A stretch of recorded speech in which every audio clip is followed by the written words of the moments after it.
Hello दोस्तों, स्वागत है आप सभी का हमारे यूट्यूब चैनल हिस्ट्री विद हाकिम में। आज हम शुरू करेंगे गंगा तंत्र के बारे में, गंगा नदी तंत्र के बारे में। गंगा नदी का उद्गम स्थल कहाँ से हुआ, गंगा नदी वहाँ से निकलने के बाद किस नाम से जानी जाती थी, किस किस नदी के मेल के बाद गंगा नदी का नाम गंगा नदी पड़ा है, और गंगा नदी में कौन कौन सी नदियाँ मिलती हैं, कहाँ पे गंगा नदी जो है समुद्र में मिलती है, उस समय उसका क्या नाम है, गंगा नदी क्षेत्र में कौन कौन से क्षेत्र है, गंगा नदी किस राज्य में सबसे ज़्यादा बहती है दूरी तक, इस सभी बातों को हम कवर करेंगे आज के इस वीडियो में। तो आप सब आइए वीडियो को जो है देखिएगा अंत तक जरूर। इस वीडियो में आपको हर एक प्रश्न का उत्तर मिलेगा आपको गंगा नदी से रिलेटेड, गंगा नदी अपवाह तंत्र से संबंधित जितने भी प्रश्न बनते हैं आपके एग्जाम में, वो सब के सब प्रश्न आपके इस एक छोटे से वीडियो में ही कवर हो जाएंगे। ठीक है, तो चलिए आज की क्लास में हम पूरे गंगा नदी को अपवाह तंत्र को कवर करते हैं। चलिए शुरू करते हैं फिर। चलिए शुरू करते हैं। तो गंगा नदी के उद्गम से देखिएगा, जो ये हमारी गंगा नदी है, इसका उद्गम स्थान उत्तराखंड के उत्तर काशी जिले में। ठीक है, उत्तराखंड के उत्तर काशी जिले में एक स्थान है जिसका नाम है गोमुख। क्या नाम है? गोमुख। उसके पास ही एक गंगोत्री हिमानी है। क्या है? गंगोत्री हिमानी। ये कहाँ है? गोमुख के पास। ठीक है, ये गोमुख कहाँ पड़ता है? ये उत्तराखंड के उत्तर काशी जिले में। ठीक है, उत्तराखंड के उत्तरकाशी जिले में गोमुख नामक स्थान के पास एक गंगोत्री हिमानी है। वहीं से गंगा का उद्गम होता है। यहाँ से जो नदी निकलती है उसका नाम गंगा न होकर उसका नाम क्या कहते हैं हम?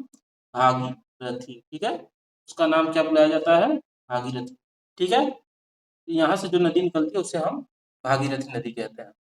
देखिएगा, जो हमारी गंगा है, इसका जो है, इसकी जो दो प्रमुख नदियां हैं जिनके मेल से ये गंगा नदी बनती है, वो है एक भागीरथी और दूसरे का नाम क्या है? दूसरे का नाम है अलकनंदा। ठीक है, भागीरथी और अलकनंदा के मेल से ही गंगा नदी बनती है। ठीक है, तो हमने देखा कि जो हमारी भागीरथी नदी है, ये गो गंगोत्री हिमानी से निकलती है, जो कि गोमुख के पास है, उत्तरकाशी जिले में, उत्तराखंड राज्य।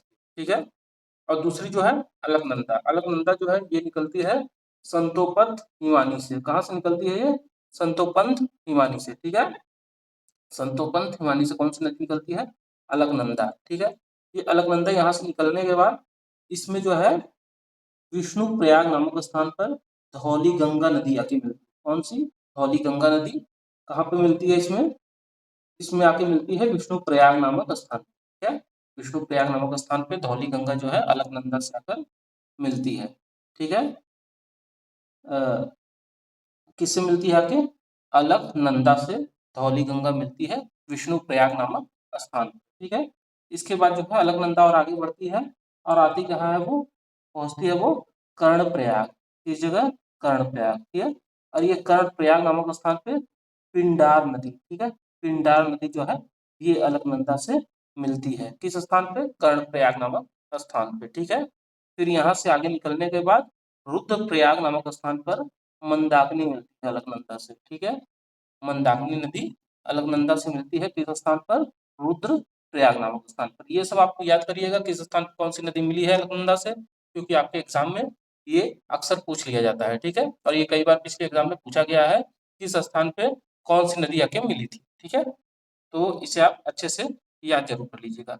और इसके बाद जो है लास्ट में देवप्रयाग नामक स्थान पर ये अलकनंदा और भागीरथी नदी दोनों आपस में मिलकर गंगा नदी का जन्म करती है। यानी कि भागीरथी और अलकनंदा देवप्रयाग नामक स्थान पर जब मिलती है तब उसका नाम जो है गंगा नदी पड़ता है उसके आगे। ठीक है, और इसके बाद ही गंगा नदी जो है हरिद्वार में पहुंचती है और वो पहाड़ों से निकल के मैदानों में प्रवेश करती है।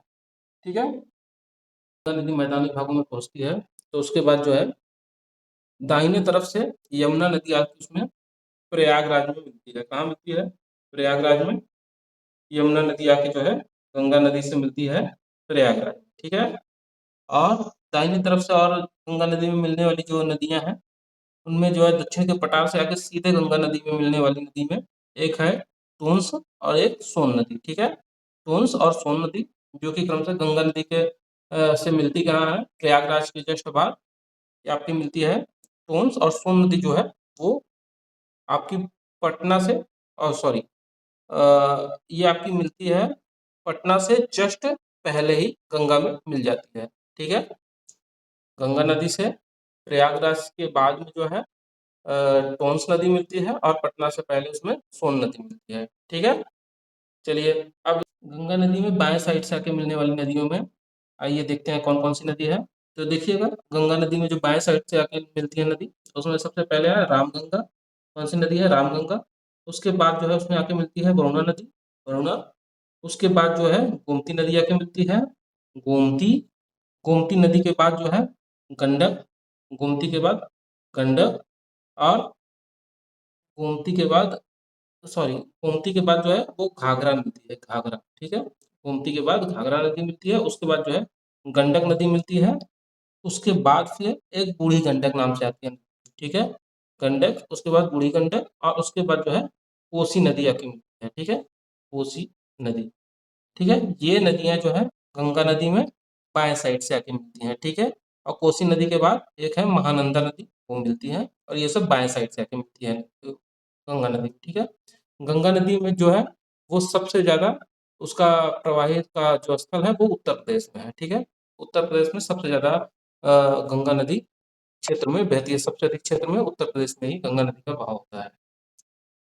इसके पश्चात जो है गंगा नदी पश्चिम बंगाल में प्रवेश करती है। पश्चिम बंगाल में गंगा नदी दो भागों में विभक्त होती है, जिसे भागीरथी और हुगली नाम से जानते हैं। ठीक है। भागीरथी और हुगली, ये दो नामों से विभाजित होकर पश्चिम बंगाल में गंगा नदी बहती है। और जो ये भागीरथी नदी है, ये जो है आगे बांग्लादेश में प्रवेश करती है। ठीक है। भागीरथी की जो मुख्य धारा है गंगा की, ये बांग्लादेश में प्रवेश करती है, और पद्मा नाम से वहां पे ये बहते हुए जाके समुद्र में कई धाराओं में बढ़ के मिल जाती है। ठीक है। कई धाराओं में बढ़ के ये समुद्र में मिलती है बांग्लादेश में, और वहां पे इसे किस नाम से जाना जाता है? इसे पद्मा नाम से जाना जाता है। जो वो ब्रह्मपुत्र नदी है, वो बांग्लादेश में यमुना नाम से बहती है। किस नाम से? यमुना नाम से ब्रह्मपुत्र नदी बहती है, जो इसी जो है भागीरथी नदी से मिलती है, और दोनों की संयुक्त धाराओं को भी पद्मा नाम ही से जाना जाता है, पद्मा नाम से ही जाना जाता है। ये दोनों संयुक्त धाराएं आपस में मिलकर जो है गंगा ब्रह्मपुत्र डेल्टा का निर्माण करती है। गंगा ब्रह्मपुत्र डेल्टा का निर्माण करती है, जो विश्व का सबसे बड़ा जो है डेल्टा है। ठीक है। विश्व का सबसे बड़ा डेल्टा किसे माना जाता है? गंगा ब्रह्मपुत्र का जो डेल्टा है, उसे विश्व का सबसे बड़ा डेल्टा माना जाता है। ठीक है। और ये देखिएगा जो गंगा नदी में सहायक नदी मिलती है, उसमें यमुना नदी जो थी, यमुना नदी, ठीक है, जो गंगा नदी में दाहिने साइड से आकर मिल रही थी, यमुना, ये कहाँ पे मिल रही थी? ये मिल रही थी हमारे प्रयागराज में। ये गंगा नदी की सबसे बड़ी सहायक नदी है। ठीक है। गंगा नदी की सबसे बड़ी सहायक नदी कौन सी है? यमुना। इसका जो उद्गम स्थल है वो कहाँ से है? वो बंदर पुंछ से है। कहाँ से? बंदर पुंछ से। ठीक है। बंदर पुंछ से इसका उद्गम स्थल होता है यमुना का।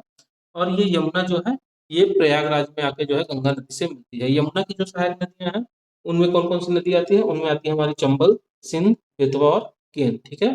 चंबल, सिंध, बेतवा, केन नदी, ये सभी जो है यमुना की सहायक नदियां हैं। ठीक है। तो देखिए आज के भाग में हमने गंगा नदी से संबंधित सभी जो है पॉइंट को कवर कर लिया है। अगली क्लास में हम ब्रह्मपुत्र और जो है हमारी सिंध नदी के बारे में कवर करेंगे। ठीक है।